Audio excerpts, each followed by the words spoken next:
Hello বন্ধুরা, একটা গুরুত্বপূর্ণ আপডেট নিয়ে হাজির হয়ে গেছি। আপনারা যারা পার্শ্ব শিক্ষক রয়েছেন, এসএসকে, এমএসকে এবং সমস্ত স্তরের যে সমস্ত পার্শ্ব শিক্ষক রয়েছেন তাদের জন্য একটা গুরুত্বপূর্ণ আপডেট। আপনারা জানেন যে সংগ্রামী যৌথ মঞ্চ থেকেও কিন্তু আপনাদেরকে সহায়তা দেয়া, অর্থাৎ আপনাদের যে দাবি দাওয়াগুলো রয়েছে সেই দাবি দাওয়াগুলো পূরণের জন্য সরকারের কাছে বিভিন্নভাবে কিন্তু দরবার করেছে সংগ্রামী যৌথ মঞ্চ। এখন একটি যে আপডেটটা দেব, সংগ্রামী যৌথ মঞ্চের প্রধান কর্মকর্তা তথা মাননীয় ভাস্কর ঘোষ মহাশয় জানিয়েছেন যে নির্বাচন কমিশনের কাছে আপনাদের একটা লিস্ট করা হচ্ছে, সেই লিস্ট কিন্তু জমা দেওয়া হবে যাদের ভোটের ডিউটি দেওয়া হচ্ছে, অর্থাৎ যে সমস্ত পার্শ্ব শিক্ষক রয়েছেন এবং যাদের ভোটের ডিউটি দেওয়া হয়েছে, ম্যাক্সিমাম ক্ষেত্রে ভোটের ডিউটি দেওয়া হয়েছে, কারণ সরকার থেকে আপনাদের স্থায়ীকরণ না করে স্থায়ী কর্মচারীর মতো কাজ করিয়ে নেওয়া হচ্ছে। আপনাদের স্থায়ী কর্মচারীর মতো কোনো রকম মান্যতা না দিয়ে অথচ অস্থায়ী কর্মচারী হিসাবে গণ্য করা হচ্ছে। এবং সেই অবস্থায় কলকাতা হাইকোর্টের যে নির্দেশ, অস্থায়ী কর্মচারীদের ভোটের ডিউটি দেওয়া যাবে না।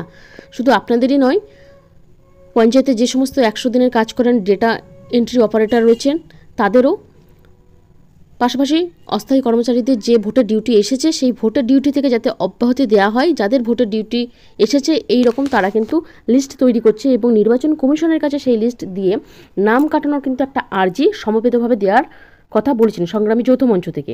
এইবার সেখানে যদি কাজ না হয় তাহলে কলকাতা হাইকোর্টের উদ্দেশ্যে কিন্তু তারা যাবে।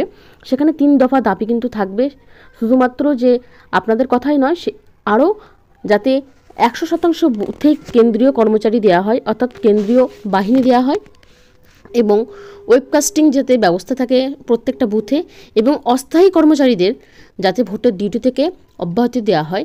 এই 3 দফা দাবি নিয়ে কিন্তু কলকাতা হাইকোর্টের দ্বারস্থ হতে চলেছে সংগ্রামী যৌথ মঞ্চ তথা প্রধান কর্মকর্তা কিন্তু ভাস্কর ঘোষ মহাশয় এই কথাটা জানিয়ে দিয়েছেন। তো আপনাদের জন্য বলে রাখি, যারা ভোটের ডিউটি থেকে অব্যাহতি পেতে চাইছেন অবশ্যই কিন্তু আপনাদের নামগুলো নথিভুক্ত করতে পারেন, যেখান থেকে কিন্তু সংগ্রামী যৌথ মঞ্চ থেকে নির্বাচন কমিশনের কাছে এই লিস্ট পাঠাবেন তারা।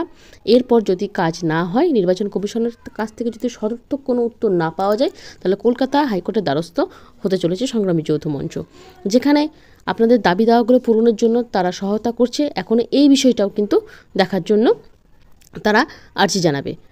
তো এটা খুব গুরুত্বপূর্ণ একটা আপডেট আপনাদের সাথে শেয়ার করে দিলাম। পরবর্তী ভিডিওতে এই ধরনের আপডেট নিয়ে আসবো। আজকের মতো এইটুকু। ভিডিওটা দেখার জন্য ধন্যবাদ।